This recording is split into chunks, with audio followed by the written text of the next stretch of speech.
My name is Lawrence Taylor, 60 years old, and I never thought I would have to fly across the country to find my only daughter, Sophia, dying alone in intensive care. The shock of seeing her broken body attached to those machines was only surpassed by discovering her husband, Elliott, was partying on a yacht with other women. I made a decision right there that would change everything. While I tell you how I made sure justice was served, let me know where you're watching from and hit that subscribe button. If you believe family should always come first. I spent most of my professional life as a corporate attorney in Boston, specializing in contract law and business negotiations. Not the most exciting field for most people, but it provided a comfortable life for my family and taught me skills that would later prove invaluable. I retired 5 years ago at 55, earlier than most of my colleagues. But after 30 years of boardrooms and briefcases, I was ready for a change. My wife Laura and I had planned to travel the world together after my retirement. We had a map in our home office with colorful pins marking all the destinations we wanted to visit. Paris in spring, New Zealand in winter, a safari in Tanzania. But those pins remained firmly in place, dreams unrealized. Laura was diagnosed with aggressive ovarian cancer just months before my planned retirement. Instead of exploring foreign cities, we spent that time navigating hospital corridors and oncology wards. She fought bravely for 14 months before passing away 10 years ago. Laura's death left a gaping hole in both my life and our daughter Sophia's. Sophia was 22 at the time, just finishing college, with a degree in interior design. She moved back home for several months after her mother's funeral, both of us finding comfort in each other's presence. Those were difficult days, relearning how to function as a family of 2 instead of 3. We would sometimes find ourselves setting 3 places at dinner or calling out Laura's name before remembering she was gone. In many ways, losing Laura brought Sophia and me closer. Without the buffer of her mother, we had to learn to communicate more directly to rely on each other in new ways. We developed rituals and routines that sustained us through the grief. Sunday brunches where we would share our monthly movie nights, featuring Laura's favorite classic films, a shared journal where we would write memories of her that we were afraid of forgetting. When Sophia eventually moved to her own apartment in Boston, we maintained our close relationship. She would come over for dinner at least once a week, and I became something of an unofficial consultant for her budding interior design business, helping with contracts and business advice. I was immensely proud of her talent and determination, watching as she built a reputation for thoughtful, personalized spaces that reflected her clients' personalities. 4 years ago, Sophia called me bubbling with excitement about a new client she had landed, a high-end restaurant in Los Angeles. The project would require her to spend several weeks in California, a challenge she was eager to embrace. I encouraged her to go, hiding my own anxiety about having her so far away. What was supposed to be a 3-week trip turned into 2 months, and then came another call. "Dad," she said. Her voice filled with an emotion I couldn't quite place. "I've met someone. His name is Elliott Winston." Elliott came to Boston with Sophia a few months later, supposedly to meet me. My first impression wasn't positive. He was handsome in that carefully maintained way that always seems slightly artificial, with expensive clothes that looked brand new and a watch that he made sure was visible whenever he gestured.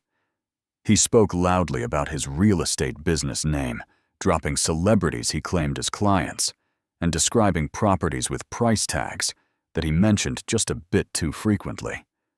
When Sophia wasn't looking, Elliott's attentiveness would drop, his eyes wandering around my home with what seemed like assessment rather than interest. During dinner, he took 3 business calls, stepping away from the table each time. "You have to stay on top of things in my business," he explained with a practiced smile. "Deals wait for no man." After they left, Sophia called to ask what I thought of him. I hesitated, torn between honesty and respect for her judgment. "He seems ambitious," I said carefully. "Are you happy, sweetie?" "So happy, Dad," she replied, and I could hear the smile in her voice. "Elliott makes me feel special. He knows everyone in LA opens doors I never could on my own. My business has doubled since I met him." I kept my reservations to myself. Sophia was an adult, intelligent, and usually perceptive. If she saw something in Elliott that I had missed, I needed to trust her judgment. And truthfully, part of me wondered if my dislike stemmed more from the prospect of losing my daughter to a life 3,000 miles away than any real flaw in the man himself. 3 years ago, I received an elegant envelope in the mail. Sophia and Elliott were getting married at an upscale vineyard in Napa Valley. The wedding was beautiful, if a bit more extravagant than I had expected. Elliott's family was not present, something he explained away with vague references to complicated family dynamics and business commitments. Sophia glowed with happiness, and I gave a heartfelt toast to their future, pushing aside my lingering doubts. After the wedding, my relationship with Sophia began to change subtly. Our weekly phone calls became bi-weekly, then monthly. When we did speak, Sophia seemed rushed, often with Elliott audible in the background, asking who she was talking to, or mentioning they had somewhere to be. Our conversations became increasingly superficial, focusing on pleasant topics and avoiding anything too personal. I suggested visiting several times, but there was always some reason it wasn't convenient. Elliott and Sophia were traveling. Their condo was being renovated. Elliott had important clients coming to town. I offered to have them visit Boston instead, but Elliott always had commitments that couldn't be rescheduled. About a year ago, I noticed Sophia looked different during our video calls. She had lost weight, her normally vibrant face appeared drawn with dark circles under her eyes that makeup couldn't quite conceal. When I expressed concern, she would smile too brightly and change the subject. "Just busy with work, Dad. You know how it is when you're building a business." Our last substantive conversation happened about a week before the accident. Sophia called me on a Tuesday afternoon, unusual because she normally called on weekends. "Dad, I need to tell you something important," she said, her voice low and serious in a way that immediately concerned me. "What is it, sweetheart? Are you okay?" "I'm not sure, actually. Things with Elliott are—" She paused, seeming to search for words. "They're not what I thought. I've been wanting to talk to you about it, but it's complicated. And I heard a door open in the background, and Sophia's voice changed completely, becoming artificially cheerful. "So anyway, that blue paint color would look amazing in your guest room. Think about it, okay?" "Sophia, who are you talking to?" Elliott's voice faintly suspicious. "Just Dad. Interior design consultation." She laughed, a sound that didn't reach her eyes. "We're going to be late for the Hendersons," Elliott said, his tone making it clear this wasn't a suggestion. "I have to go, Dad. Love you," Sophia said hurriedly. "Love you too, sweetheart. Call me later." But she had already hung up. I sat with my phone in hand, a sense of unease growing in my chest. Something was wrong. I considered booking a flight to LA right then, but told myself I was overreacting. Sophia was an adult. If she needed help, she would ask for it directly. I decided to give her space to call back when she was ready. That call never came. Instead, 5 days later, my phone rang with news that would change everything. I was in my garden on a perfect New England autumn morning, planting bulbs that would bloom in spring. Laura and I had always gardened together, and continuing the tradition was one way I kept her memory alive. My phone rang, and I almost didn't answer it, thinking it might be another telemarketer. Something made me pull off my gardening gloves and reach for it anyway. "Is this Lawrence Taylor?" an unfamiliar female voice asked. "Yes, speaking." "Mr. Taylor, This is Nurse Reynolds from St. Mary's Hospital in Los Angeles. I'm calling about your daughter, Sophia Winston. Time seemed to stop. In that moment before she continued, 1,000 horrific possibilities flashed through my mind.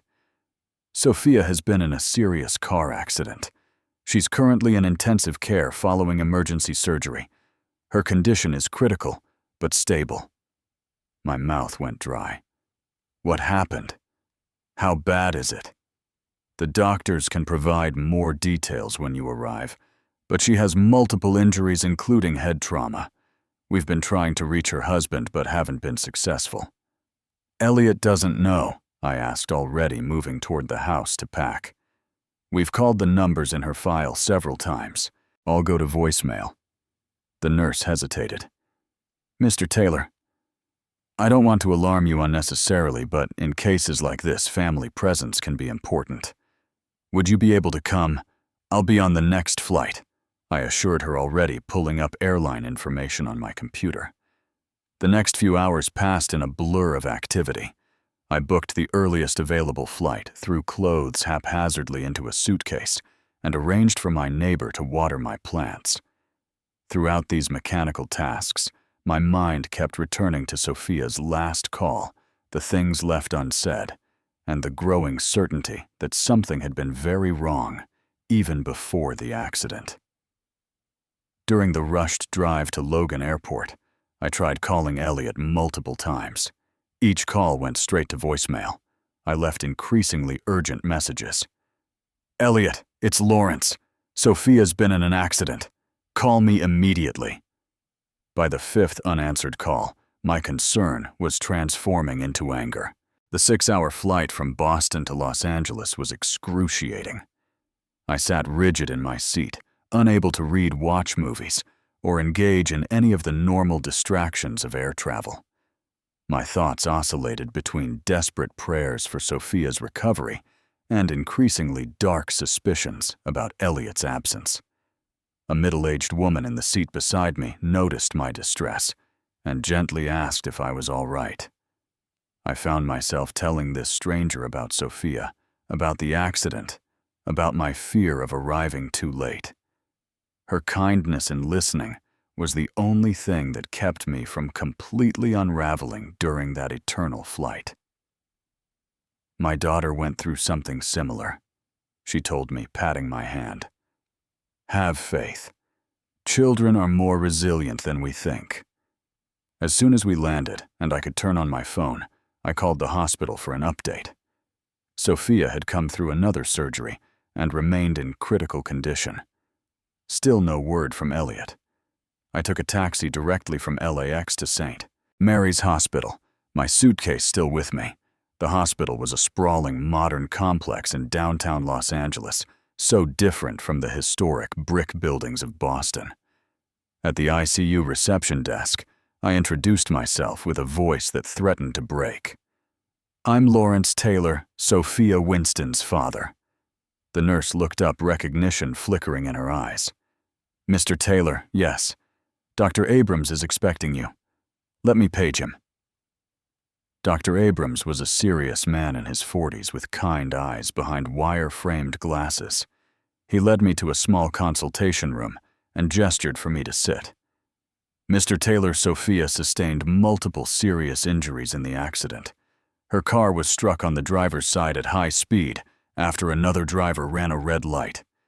She has a fractured pelvis, several broken ribs, a punctured lung, and most concerning, a traumatic brain injury that has caused swelling. I struggled to process these clinical terms, each one landing like a physical blow. Is she going to? I couldn't form the question. Dr. Abrams understood. We're cautiously optimistic. She's young and was in good health before the accident. The next 48 hours will be critical as we monitor the brain swelling. We've placed her in a medically induced coma to give her brain time to heal. Can I see her? Of course. I should prepare you, though. There's a lot of equipment, and her appearance may be shocking.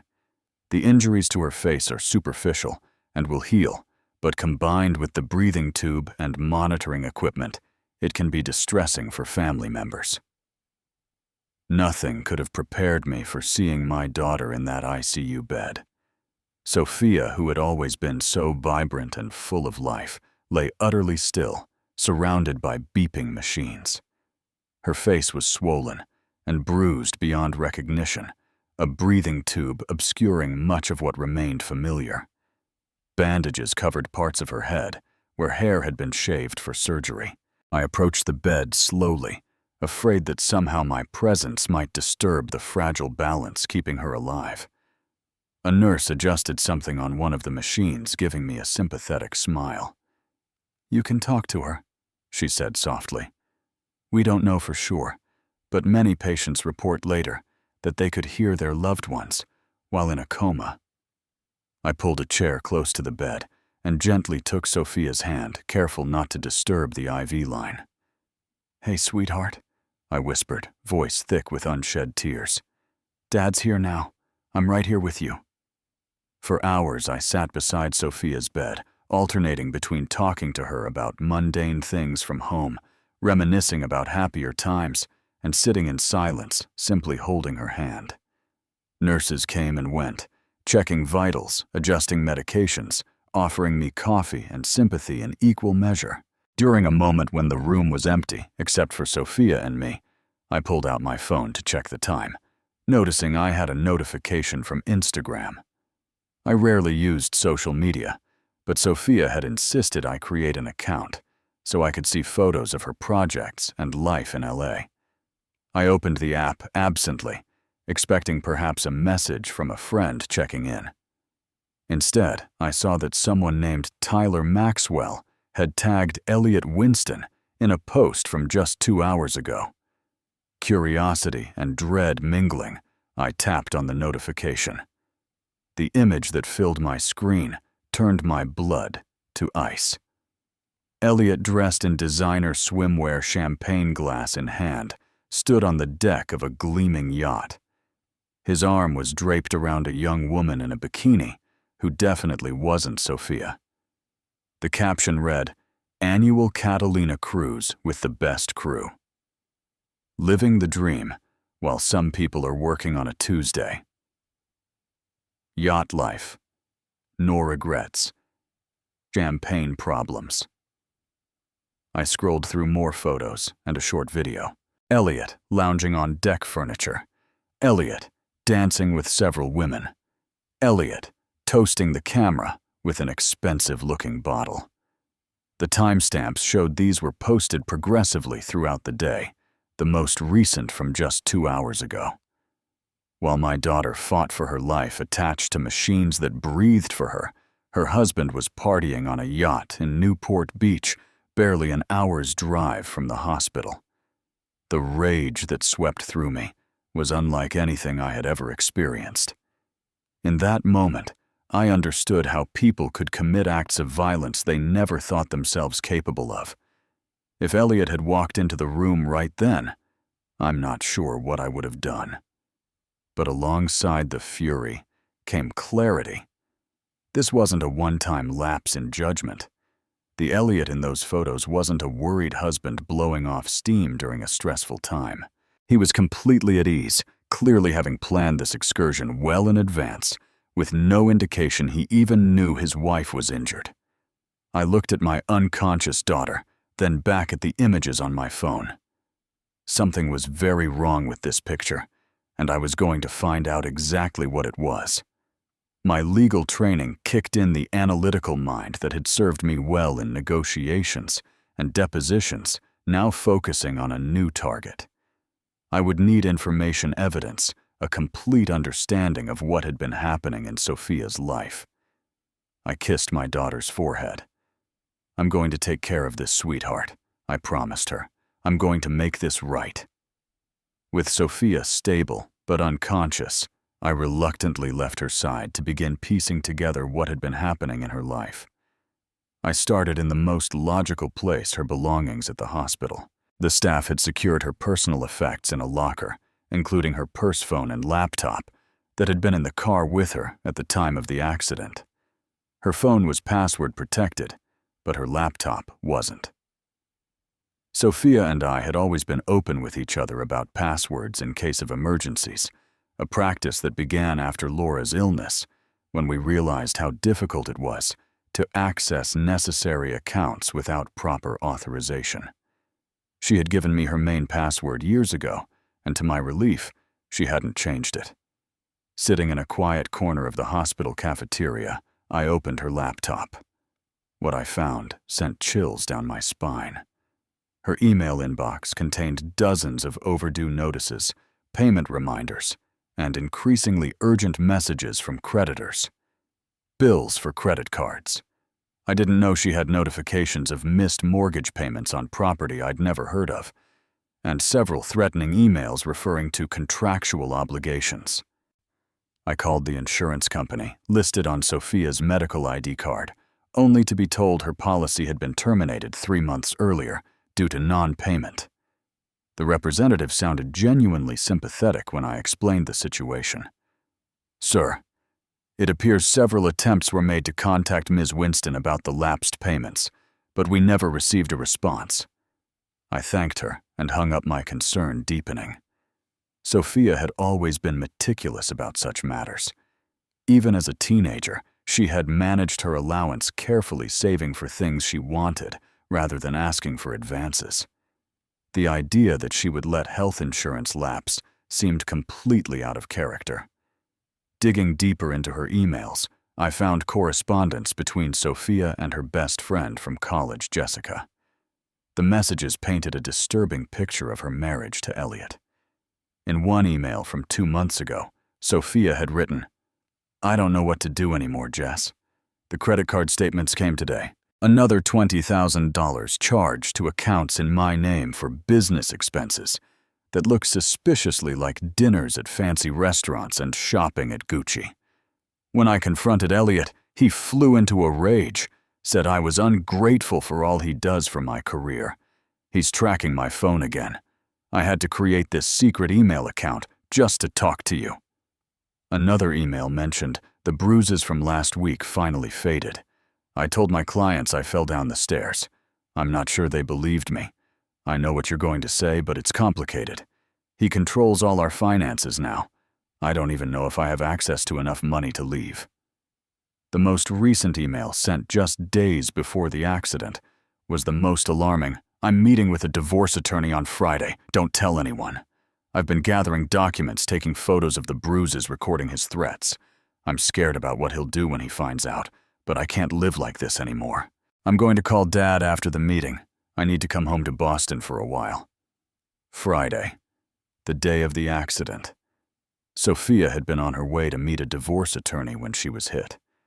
I sat back, feeling physically ill. My daughter had been living in fear, being abused and financially controlled, and I had missed all the signs. The weight of guilt was crushing, but I forced it aside. Guilt wouldn't help Sophia now. Action would. My next call was to an old law school friend, Michael Chen, who had built a successful practice in Los Angeles. Michael and I had stayed in touch over the years, meeting occasionally at conferences and referring clients to each other when appropriate. "Lawrence." "This is unexpected. Are you in LA?" Michael sounded surprised but pleased. "I am, but not for a good reason." I briefly explained the situation with Sophia. "My God, Lawrence, I'm so sorry. What can I do to help?" "I need advice on immediate legal steps to protect Sophia while she's incapacitated. And I need a recommendation for a forensic accountant who can work quickly and discreetly." Michael didn't hesitate. "Come to my office. I'll clear my schedule." With a plan forming, I returned to the ICU to check on Sophia. Her condition remained unchanged, the machines steadily beeping their reassurance that she was still fighting. I spoke with her nurses, ensuring they had my contact information and explicit instructions to call me immediately with any changes, no matter how small. I also left clear instructions that if Elliott Winston appeared, they were to restrict his access to Sophia and contact me immediately. "There are domestic concerns," I told the charge nurse discreetly. Her knowing nod suggested she had seen similar situations before. Using the key I found in Sophia's purse, I next went to her apartment, an upscale condo in a trendy area of West Hollywood. I had expected a stylish, well-organized space, reflecting my daughter's design sensibility. Instead, I found chaos. Empty liquor bottles littered the kitchen counters. Expensive men's clothing was strewn across furniture. Bills and unopened mail were piled on a side table. In the master bedroom, the contrast was striking. One side of the closet contained Sophia's clothing neatly hung and organized. The other exploded with designer suits, shoes, and accessories in disarray. In the back of Sophia's closet, behind a row of winter coats she rarely needed in LA, I found a lockbox. Using the same key pattern she had always used her birth month and her mother's birth year, I opened it to find a carefully organized collection of evidence. Bank statements showing large, unauthorized transfers from joint accounts to private ones in Elliott's name. Photos documenting bruises on Sophia's arms, ribs, and once her face. A small digital recorder. I plugged the recorder into the laptop and pressed play. Sophia's voice came through clearly. "Elliott, we need to talk about the credit card statements." "Not now, Sophia. I'm busy." Elliott's voice was dismissive. "Yes, now. There are charges here for over $30,000 at places I've never been. Nightclubs, jewelry stores, hotels in Vegas." A sigh. "It's business, Sophia. Entertaining clients, building relationships. That's how deals get done. Business doesn't explain hotel charges when you told me you were at real estate conferences, or jewelry from Tiffany's that I've never seen." Something slammed, perhaps a door or a hand on a table. "Are you spying on me? Checking up on me?" Elliott's voice had turned menacing. "It's my credit rating being destroyed, my name on these accounts. Your name, my business. Your career would be nothing without my connections. Every client you have came through me. Don't forget that." "That's not true. I built my reputation before I even met you. And that doesn't explain where the money is going. We can barely make the mortgage payment, but you're spending thousands on God knows what." A crash. Sophia's frightened intake of breath. "You ungrateful bitch. Everything I do is for us. For our future. If you can't see that, maybe you should go back to designing suburban living rooms in Boston." The recording continued, documenting a pattern of emotional and financial abuse that made my stomach turn. I forced myself to listen to it all, each word. Fueling my determination to protect my daughter. My final step was contacting Jessica, Sophia's friend, mentioned in the emails. She agreed to meet me at a coffee shop near the hospital, her face drawn with worry when she arrived. "I've been trying to get her to leave him for months," Jessica said, hands wrapped tightly around her coffee cup. At first, Elliott seemed perfect, charming, generous, connected. But after they got married, he changed. Or maybe he just stopped pretending. Jessica explained how Elliott had systematically isolated Sophia, criticizing her friends, making scenes when she spent time with anyone else, eventually monitoring her calls and texts. The financial abuse started next. He convinced her to merge all their accounts, put his name on everything. Then he started taking control of her business finances, claiming he could manage things better with his experience. "Why didn't she tell me?" I asked the question that had been haunting me. Jessica gave me a sympathetic look. She was embarrassed, Lawrence. Ashamed. She's always been so independent, so capable. And she didn't want to worry you after everything with her mom. She reached for my hand. But she was going to call you. After meeting the lawyer, she was planning to ask if she could come stay with you while she sorted things out. "The accident happened on the way to that meeting," I said quietly. Jessica nodded, tears in her eyes. "Elliott was tracking her car's GPS. I wonder if he knew where she was going." The implication hung in the air between us. I wasn't ready to consider that possibility yet, though I filed it away for later investigation. I need to know everything, I told Jessica. Every detail you can remember about their finances, his business, his associates. Anything that might help me protect Sophia now. For the next 2 hours, Jessica shared everything she knew, painting a complete picture of Elliott Winston. He wasn't the successful real estate developer he claimed to be, but rather a con man who had used Sophia's good credit and genuine talent to create a facade of success while bleeding her dry financially and emotionally. Armed with this knowledge and the evidence from Sophia's apartment, I was ready for my next move. I just needed Elliott to make an appearance first. After gathering all the evidence and meeting with Michael, I developed a comprehensive strategy to protect Sophia and hold Elliott accountable. Michael had connections throughout Los Angeles legal circles and brought in experts from various fields, a forensic accountant, a private investigator, and a specialist in domestic violence cases. "From what you've shown me," Michael said, reviewing the documents spread across his conference room table, "Elliott has committed multiple acts of fraud, identity theft, and financial abuse. These recordings also document verbal abuse and threats that would support a domestic violence restraining order. I want everything done by the book," I insisted. "No shortcuts that could come back to haunt us later. Elliott needs to face full legal consequences." Michael nodded. "We'll start by establishing you as Sophia's temporary legal guardian while she's incapacitated. That will give you authority to act on her behalf, financially and medically." The court approved the emergency guardianship petition within hours given the circumstances. With that document in hand, I began systematically cutting Elliott off from access to Sophia's remaining assets and accounts. Working with the forensic accountant, we discovered the full extent of Elliott's financial exploitation. He had opened multiple credit cards in Sophia's name, taken out loans against her business, and even mortgaged properties using forged documents. In total, he had stolen or fraudulently obtained over $2 million from my daughter. The good news, the accountant told me, is that much of this was done with such obvious fraud that the debts can likely be discharged. The bad news is that her credit is destroyed, and recovery will take time. While this financial investigation proceeded, I maintained a vigil at Sophia's bedside.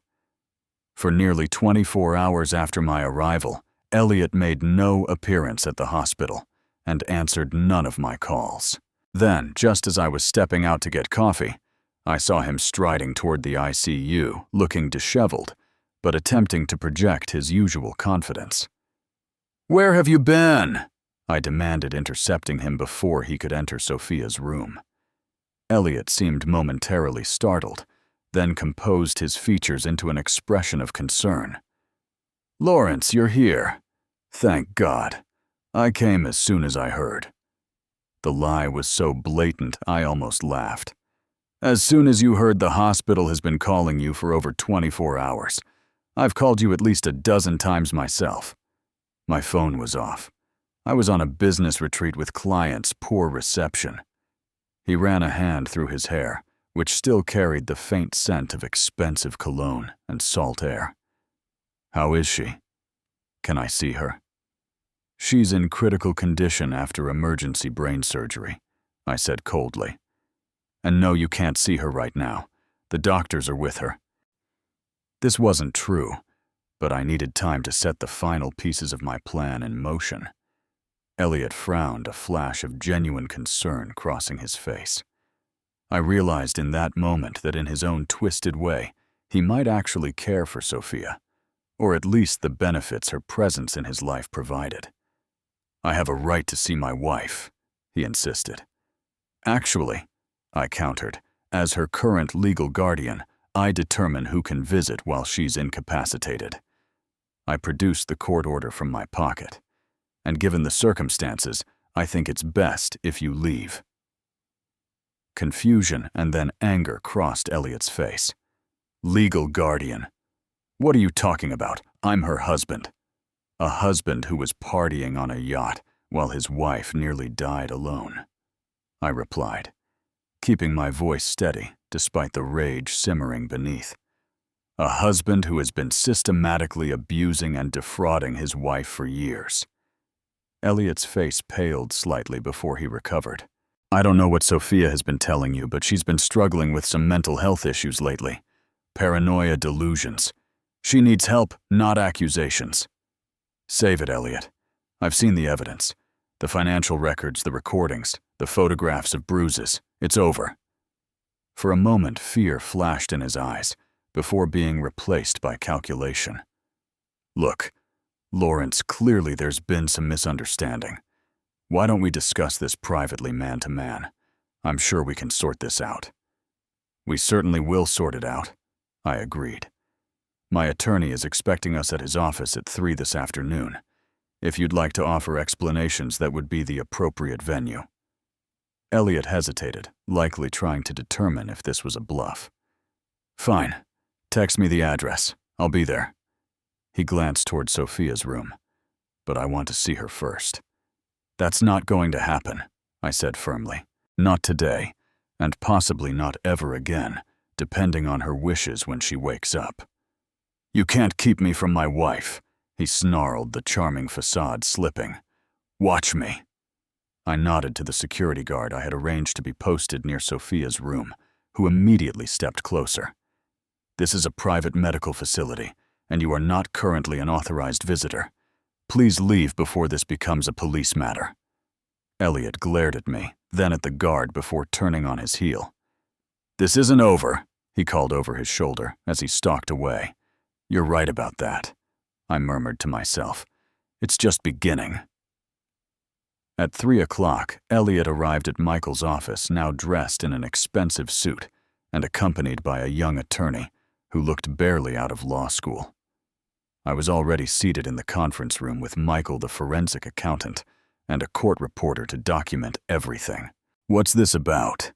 Elliott demanded, as he took a seat, his lawyer nervously arranging papers beside him. Michael took the lead. Mr. Winston, we've gathered extensive evidence of financial fraud, identity theft, misappropriation of funds, and domestic abuse perpetrated by you against Sophia Winston. This meeting is your opportunity to respond to these allegations before we proceed with both criminal charges and civil litigation. Elliott's attorney looked increasingly uncomfortable as Michael methodically presented the evidence: bank records showing unauthorized transfers, credit card statements for accounts opened in Sophia's name, without her knowledge, forged signatures on loan documents, and finally, the recordings documenting verbal abuse and threats. With each piece of evidence, Elliott's composure cracked further. When we played the recording of him threatening Sophia after she questioned his spending, his attorney leaned over to whisper urgently in his ear. This is all being taken out of context, Elliott finally said. Couples argue, finances get complicated, nothing illegal has occurred. We have statements from 3 separate banks confirming these signatures were forged, Michael responded, sliding documents across the table. And witness testimonies regarding Ms. Winston's injuries, consistent with physical abuse. Elliott's attorney requested a brief recess to confer with his client.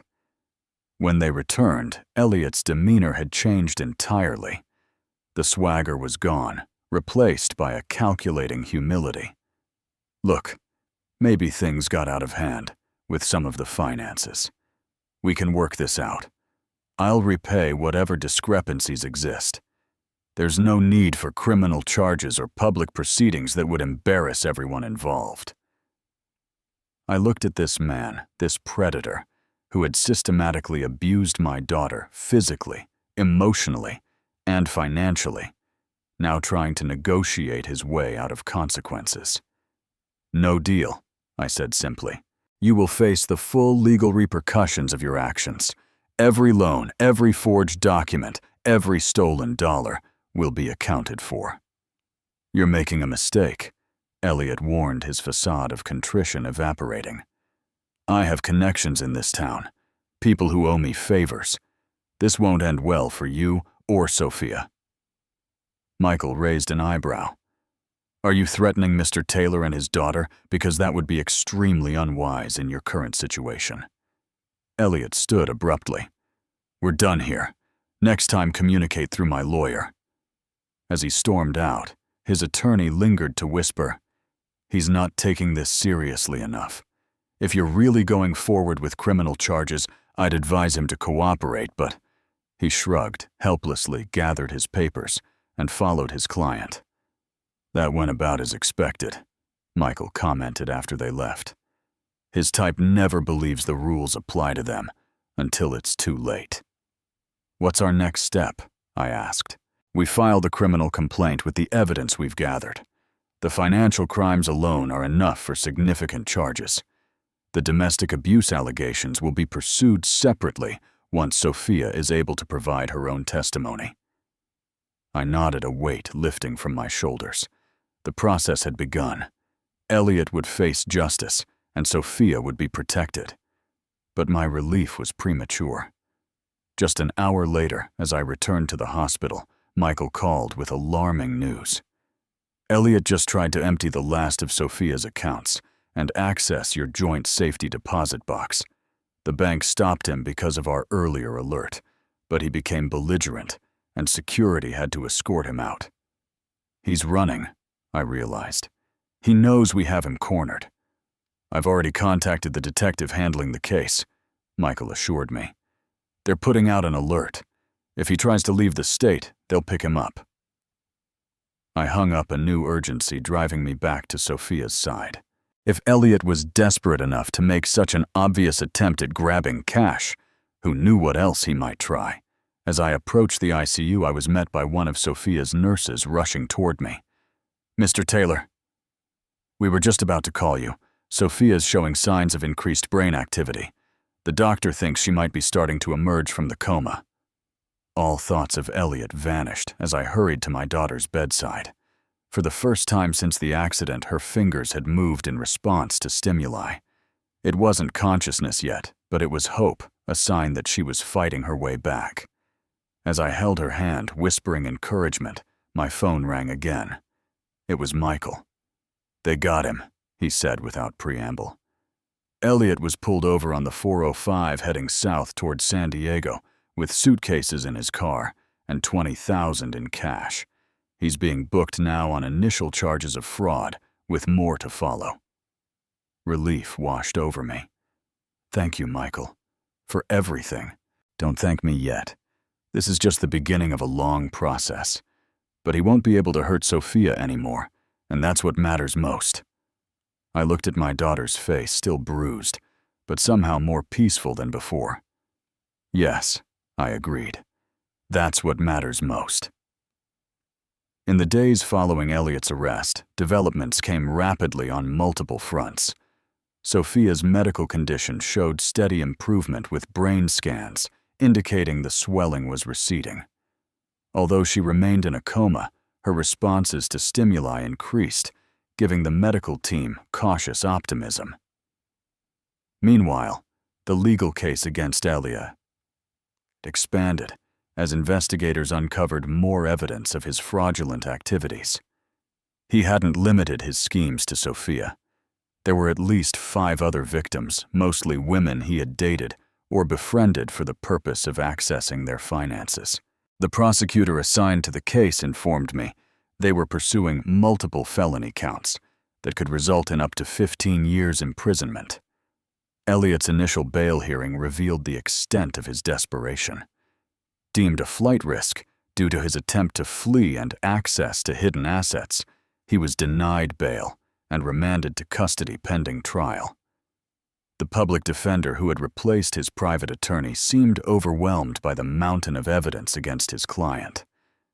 Throughout this process, I maintained my vigil at Sophia's bedside, leaving only for brief meetings with lawyers and financial advisors, working to untangle the mess Elliott had made of her finances.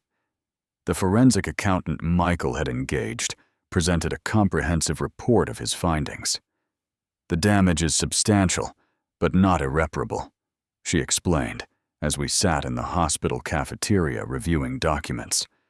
We've already filed fraud alerts with the credit bureaus and disputed the fraudulent accounts. Given the clear evidence of identity theft, most creditors are cooperating with having the debts discharged. What about the mortgage loans and property liens? I asked, referring to the most substantial financial burdens Elliott had created. Those will take longer to resolve, but we're making progress. The forged documents are obvious to experts, which helps our case considerably. I thanked her for her thoroughness, grateful for the team of professionals working to restore some semblance of financial stability for my daughter. When Sophia woke up, I wanted her path forward to be as clear as possible. On the 7th day after my arrival in Los Angeles, as I sat reading aloud from one of Sophia's favorite books, I felt a slight pressure on my hand. Looking up, I found myself staring into my daughter's open eyes for the first time since the accident. "Sophia," I whispered, afraid to believe what I was seeing. She blinked slowly, clearly disoriented. The breathing tube was still in place, preventing her from speaking, but her eyes focused on my face with unmistakable recognition. I pressed the call button repeatedly until a nurse hurried in quickly, followed by Dr. Abrams. The next hour was a flurry of activity as they conducted assessments, removed the breathing tube, and explained to Sophia where she was and what had happened. When we were finally alone again, Sophia's voice came as a hoarse whisper. "Dad, how long have you been here?" "Since I got the call about the accident. About a week now." She closed her eyes briefly, processing this information. "Elliott," I hesitated, unsure how much to share in her fragile state. "He's not here right now. Try not to worry about that yet. Focus on getting stronger." But Sophia had always been perceptive. "What did you find out?" she asked, her eyes now sharp with concern. "Everything," I admitted. "The financial fraud, the abuse, all of it.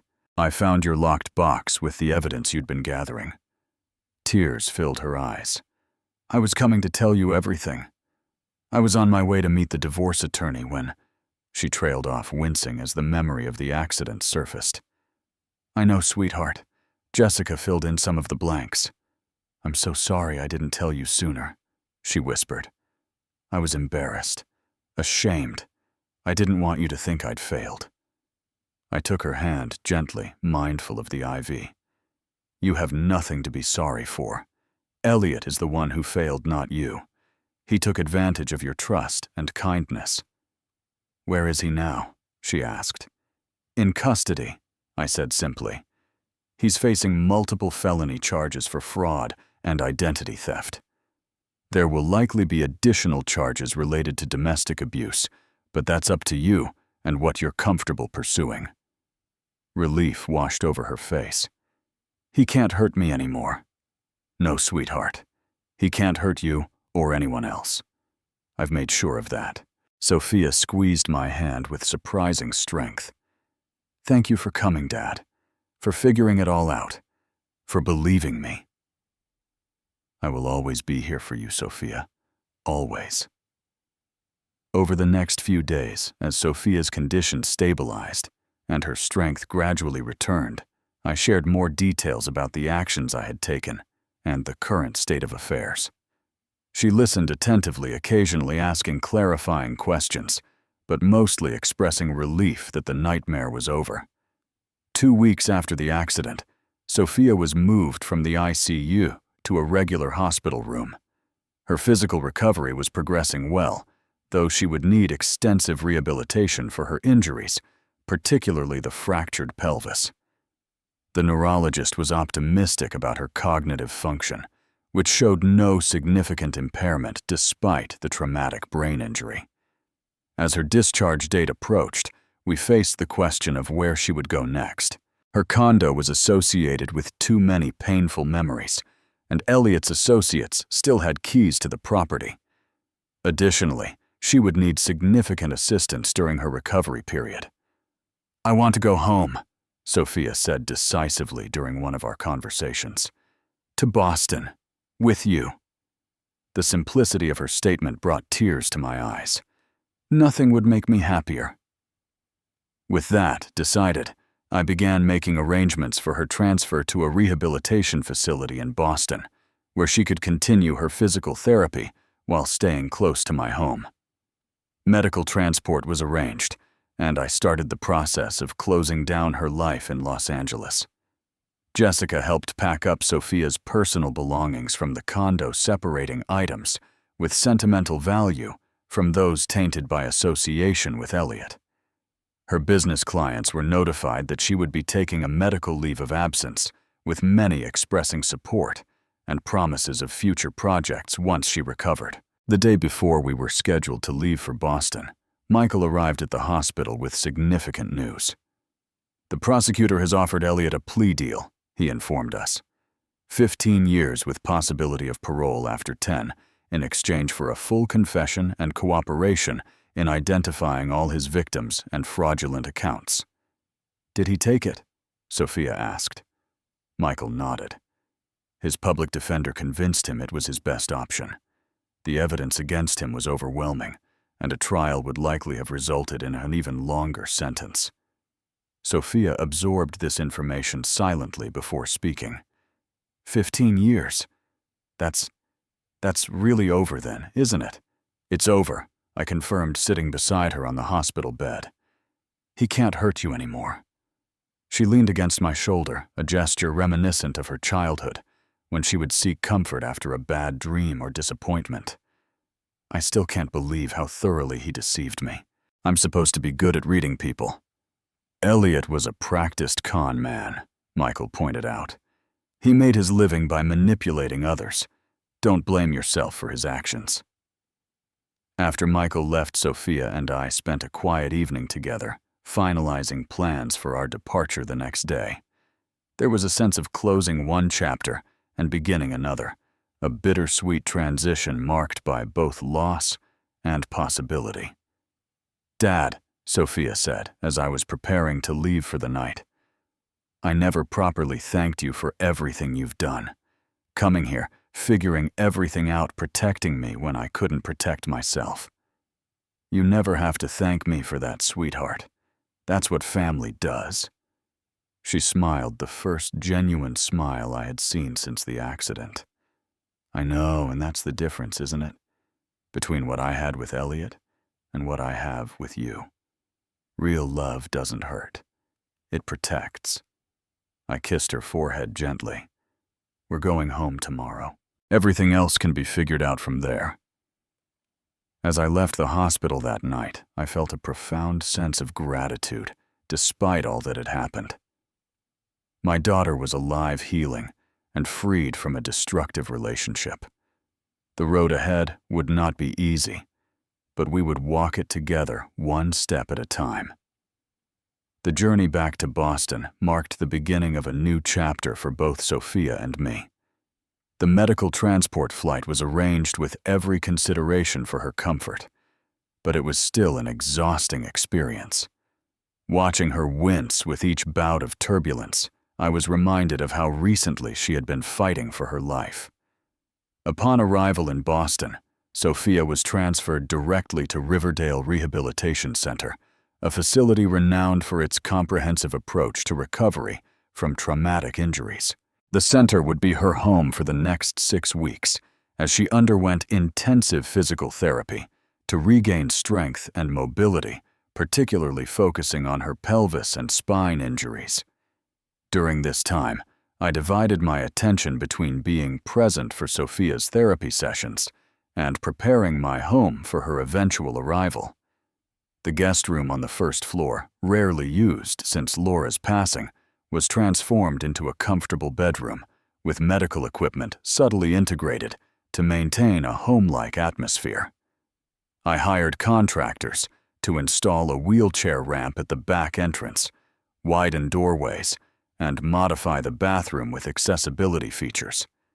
My neighbor Tom, a retired carpenter, volunteered to help with many of these projects, working alongside me with the quiet efficiency of someone who understands the importance of creating a safe space for healing. My sister went through something similar after her accident, He told me one afternoon as we installed grab bars in the shower. Having a place that feels like home but meets medical needs makes all the difference in recovery. Sophia's progress at Riverdale was steady, but punctuated with setbacks that tested her resilience. There were days of tears and frustration when pain overwhelmed her determination, when the exercises seemed impossible and the future uncertain. On those days, I would sit beside her bed, holding her hand just as I had in the ICU. "I don't know if I can do this," she confessed, during a particularly difficult week when an infection had set back her physical therapy schedule. "Sometimes I think about how much easier things would be if I hadn't woken up. The world would be infinitely poorer without you in it," I told her, my heart breaking at her despair. "And recovery isn't linear. You're allowed to have bad days.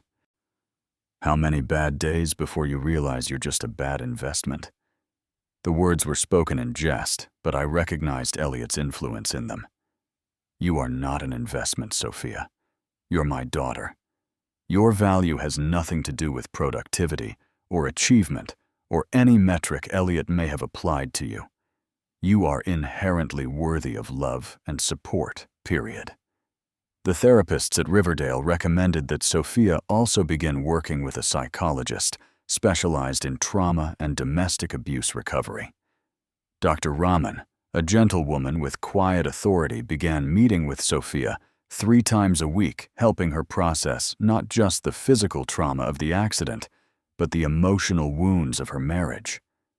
"Recovery happens in layers," Dr. Rahman explained to me during a family consultation session. "Right now, Sophia is focused primarily on physical healing, because that's most immediate. But as her body heals, the psychological impacts will need more attention." I nodded, having witnessed this pattern during Laura's illness. "What can I do to support her?" "Listen without judgment. Validate her feelings without trying to fix everything. And take care of yourself too, Lawrence. Caregiver burnout is real and helps no one." Following Dr. Rahman's advice, I joined a support group for family members of domestic abuse survivors. The stories I heard from other parents, siblings, and friends helped me process my own guilt and anger about not recognizing Elliott's true nature earlier. "We want to believe our loved ones are happy," said Maria, whose sister had escaped an abusive marriage after 7 years. "And abusers are expert at creating facades. They isolate their victims specifically, so outsiders don't see behind the curtain." These words offered some comfort, though I still struggled with the knowledge that Sophia had suffered alone for so long. I channeled this energy into ensuring her future security, working closely with Michael's team in LA to resolve the remaining financial and legal issues. By the time Sophia was ready to be discharged from Riverdale, most of Elliott's financial damage had been mitigated. Fraudulent debts were discharged, credit reports corrected, and legitimate assets secured. The condo in LA was sold with proceeds placed in a new account under Sophia's name, only at a bank where Elliott had no connections. Bringing Sophia home was a momentous occasion, marked by small celebrations rather than grand gestures. Her favorite meal prepared in the kitchen that still held memories of family dinners from her childhood. Fresh flowers in the bedroom that had been prepared for her. Old photo albums placed within easy reach. "It smells the same," she remarked as I helped her through the front door. Her movements still cautious with the walker she used for stability. "Like books and coffee and that lemon polish you've always used on the furniture." "Some things don't change," I said, surprised by how such a simple observation could bring tears to my eyes. The transition wasn't without challenges. Sophia's independence had always been fundamental to her identity, and relying on assistance for basic tasks was a daily struggle against frustration. There were broken dishes thrown in moments of anger, tears of embarrassment over needed help with personal care, and nightmares that left her calling out in the darkness. Through it all, we established new routines and found moments of joy amidst the difficulties. morning coffee on the back porch when weather permitted, evening movies from Laura's favorite classic collection, weekly visits from Jessica, who had decided to relocate to Boston after securing a job at a local marketing firm. 3 months after our return to Boston, Sophia received notification that Elliott's sentencing had been finalized. 15 years, as agreed in the plea deal, with mandatory restitution to all identified victims. The prosecutor called personally to inform Sophia that her testimony delivered via video deposition from Boston had been instrumental in securing justice, not just for herself, but for several other women who had been similarly victimized. "How do you feel about the sentence?" I asked Sophia after she hung up the phone. She considered the question thoughtfully. "Relieved mostly. Not vindictive, which surprises me a little. I thought I'd want him to suffer the way I did, but I just want him unable to hurt anyone else." Her capacity for compassion, even after all she had endured, reminded me so much of her mother that it took my breath away. Laura had possessed that same quality, an ability to seek justice without vengeance, to recognize humanity even in those who had caused harm. As spring arrived in Boston, bringing new growth to the garden, Laura and I had planted together. Sophia's physical recovery progressed to the point where she could manage short walks without the walker. Her first independent journey to the mailbox at the end of the driveway became a victory celebration, complete with ridiculous pomp and circumstance, as I played Chariots of Fire on my phone while she made the return trip. Dr. Rahman continued to work with Sophia remotely, their sessions focusing increasingly on rebuilding her sense of self and trust in her own judgment. "The accident and Elliott's arrest forced an ending," she explained during one of our family sessions. "Now Sophia gets to decide what beginning she wants to create." That beginning started to take shape gradually. Sophia's former clients in LA reached out about remote consulting work, which she cautiously accepted for a few hours each week.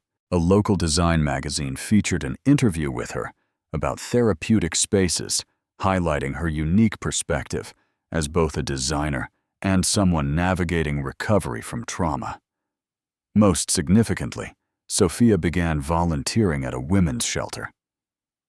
Initially, just sharing her story with support groups, but eventually offering simple design consultations to women establishing new homes after leaving abusive situations. "Having a space that feels truly yours is so important to healing," she explained to me after returning from her first design consultation. "These women have had their choices taken away, their preferences dismissed. Helping them create a home that reflects who they are, not who someone else wanted them to be, is incredibly meaningful." Watching her find purpose in her pain, I felt a profound sense of pride. This was the resilience that had always defined my daughter, the strength that Elliott had tried but failed to break. 6 months after the accident, we received unexpected news from Michael in Los Angeles. One of Elliott's former business associates had come forward with information about hidden assets, including an offshore account containing nearly $1 million. The courts had frozen the account and were in the process of determining how to distribute the funds among his victims. "It won't make up for everything," Michael told Sophia during a video call, "but it represents substantial restitution. Your share would likely be around $300,000. Sophia was quiet after the call ended, clearly processing this development. "I don't want his money," she finally said. "It feels tainted somehow." "That's your choice to make," I assured her, though technically it was always your money that he stole. She considered this. "What if I used it to help others in similar situations? A foundation or something?" And thus the Phoenix Fund was born, established with Sophia's portion of the recovered assets, and dedicated to providing financial assistance, legal services, and housing support to survivors of domestic abuse and financial exploitation. The name symbolized rising from the ashes of destruction, to create something new and beautiful. As the 1-year anniversary of the accident approached, Sophia suggested we mark the occasion not with somber remembrance, but with a celebration of how far she had come. "I want to reclaim that day," she explained. "Make it about survival and strength, not trauma and victimhood." We invited a small group of people who had been instrumental in her recovery journey. Jessica, Dr. Rahman, my neighbor Tom, several friends from the women's shelter, and Michael, who flew in from LA for the occasion. The gathering was held in our backyard, with Sophia moving among her guests without assistance for the first time since the accident. Watching her laugh and converse, the physical scars faded and the emotional ones healing. I felt a sense of completion. Not an ending, but the closing of one chapter and the confident beginning of another. My daughter had been to hell and back, but she had returned stronger, wiser, and somehow even more compassionate than before. Later that evening, as the last guests departed, Sophia joined me on the porch swing that had been a fixture of our home since she was a child. "Thank you, Dad," she said simply, leaning her head against my shoulder. "For what specifically?" I asked, knowing there had been countless actions, both large and small, throughout this journey.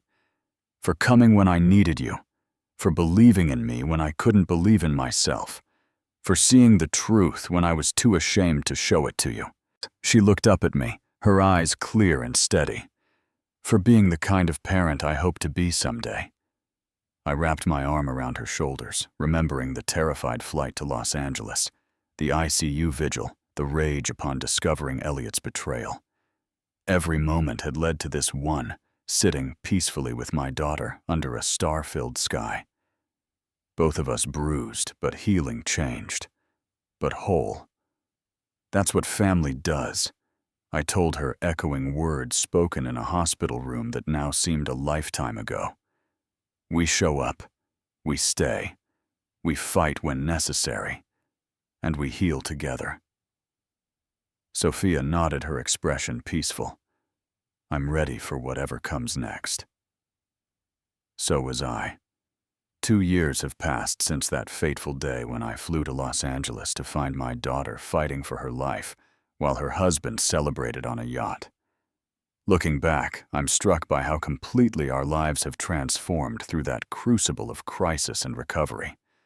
Sophia has made a remarkable physical recovery, though she still experiences occasional pain from her injuries and will always have certain limitations. She has regained independence and mobility beyond what her doctors initially predicted. Her determination during physical therapy became legendary at the rehabilitation center, where they now use her progress charts to inspire other patients facing similar challenges. The emotional and psychological healing has been equally significant, though less visible. Through continued work with Dr. Rahman and participation in survivor support groups, Sophia has processed the trauma of both her marriage and the accident. The nightmares have largely subsided, replaced by what she calls future dreams, where she envisions possibilities rather than relives nightmares. Professionally, Sophia has reinvented herself in ways neither of us could have anticipated. While she still does some traditional interior design work, her primary focus has become creating therapeutic environments for trauma survivors. She consults with hospitals, rehabilitation centers, and domestic violence shelters to design spaces that promote healing autonomy and dignity. This specialized work has gained national recognition, resulting in speaking engagements at design conferences and healthcare symposiums. Last month, she was featured in a major architecture magazine highlighting innovators in therapeutic design. The journalist described Sophia as someone who transforms spaces and, by extension, lives with an understanding that can only come from personal experience. The Phoenix Fund, which started with Elliott's recovered assets, has grown substantially through additional donations and grants. Now operating as a formal nonprofit organization, it has assisted over 100 survivors, with resources ranging from emergency housing to legal representation. Sophia serves as board chair, bringing both professional expertise and personal insight to the organization's mission. As for Elliott, he remains in prison, serving his sentence. We receive occasional updates from the prosecutor's office, but neither Sophia nor I dwell on his situation. His power over our lives ended the day he was arrested, and we have chosen not to allow him space in our thoughts or conversations, unless absolutely necessary. My own life has changed significantly as well. Watching Sophia rebuild her life inspired me to re-examine my retirement activities. While I had been content with gardening and occasional legal consulting, I now work part-time with a nonprofit, providing legal assistance to domestic violence survivors. My experience navigating Sophia's case proved valuable in helping others through similar situations. I've also become more involved in community education about financial abuse, speaking at local organizations about recognizing warning signs and protecting vulnerable individuals. These presentations often include Sophia, our different perspectives, creating a comprehensive picture of how predators operate and how loved ones can offer effective support. On a personal level, I've begun dating again, something I hadn't considered since Laura's passing. Barbara is a retired literature professor I met at a community garden workshop. Our relationship developed slowly, with comfortable conversations about books and plants, gradually deepening into something meaningful. Sophia has been my biggest cheerleader in this area, insisting that Laura would want me to find companionship again. Mom would absolutely approve, she told me after meeting Barbara for the first time. She's intelligent, kind, and she makes you laugh. Those were all Mom's criteria for good people. Perhaps the most profound change has been in the relationship between Sophia and me. The parent-child dynamic inevitably shifts as children grow into adulthood, but our experience created a deeper bond than might otherwise have developed. We've seen each other at our most vulnerable and our most resilient, creating a foundation of trust and understanding that infuses all our interactions. Sophia now lives in her own apartment in Cambridge, close enough for regular visits, but establishing the independence that is so important to her healing. We still have our Sunday brunches now, often including Jessica, Barbara, and occasionally Dr. Rahman, who has become a friend as well as a therapist. During a recent Sunday gathering, as conversation and laughter filled my dining room, Sophia quietly took my hand under the table. "This is what healing looks like," she whispered. "Not the absence of scars, but the presence of joy despite them." That insight captures the essence of our journey. Neither of us is unchanged by what happened. We carry the marks of those difficult days in various ways, visible and invisible. But we have refused to let trauma have the final word in our story. Instead, we have chosen to transform pain into purpose, using our experiences to help others and to create lives of meaning and connection. The hospital vigil, the legal battles, the grueling rehabilitation, the nightmares and tears, the small victories and gradual rebuilding. All of it has become part of a larger narrative of resilience and hope.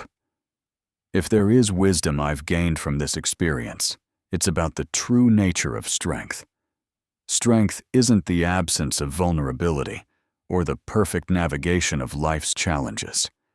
It's the willingness to face difficult truths, to ask for and accept help when needed, and to begin again, even when the path forward seems impossible to find. I see this strength in Sophia every day in her work with survivors, in her honest conversations about her experience, in her willingness to trust again, despite profound betrayal. She has taught me that resilience isn't about bouncing back to who you were before trauma, but rather about integrating the experience into a new version of yourself. Someone perhaps more compassionate, more authentic, and more appreciative of life's fragile beauty. As parents, we want to protect our children from pain, to shield them from life's harshest realities. When I flew to Los Angeles that day, finding my daughter broken and betrayed, I felt I had failed in that fundamental responsibility. But what I've learned since is that sometimes our most important role isn't protection, but presence, not prevention, but accompaniment through whatever storms life brings. If you're watching this and facing your own storm, whether it's supporting a loved one through trauma or navigating personal betrayal, please know that healing is possible. The path isn't linear or predictable, but with persistence and support, light eventually returns. I'd love to hear your stories of resilience in the comments below. What helped you through your darkest times? What would you tell someone just beginning their healing journey? Please like this video.